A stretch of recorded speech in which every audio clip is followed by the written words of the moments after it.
Pour cette deuxième partie, nous allons développer comment partir du soleil et obtenir de l'eau.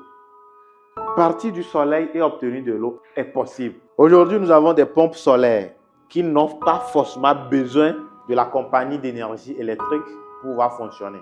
Ce sont des pompes solaires avec des contrôleurs sur lesquels on va connecter des panneaux solaires et ces contrôleurs vont envoyer de l'énergie à ces pompes-là et ces pompes en retour vont sortir de l'eau.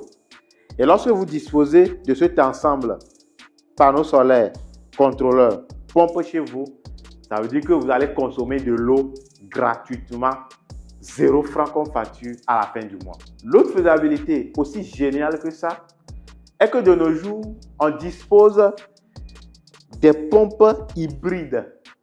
Quand on dit hybride, on fait allusion à deux. Deux quoi? Deux sources d'énergie.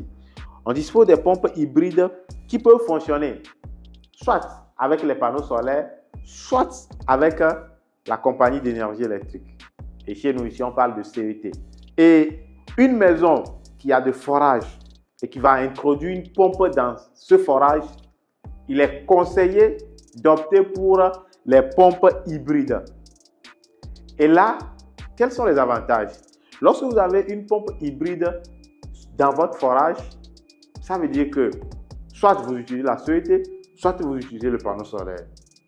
Et quand on met le panneau solaire sur cette pompe, ça permet de ne plus consommer à 100% l'énergie d'alimentation de la pompe sur la CET. Ça veut dire que le panneau alimente la pompe et peut-être au mauvais temps, on peut prendre la CET pour alimenter la pompe.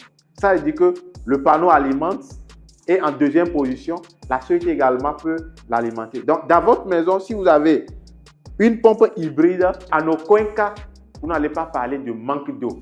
Parce que lorsqu'on est sur la CET 100% et qu'il y a d'éventuels délestages, ça veut dire que vous pouvez manquer d'eau.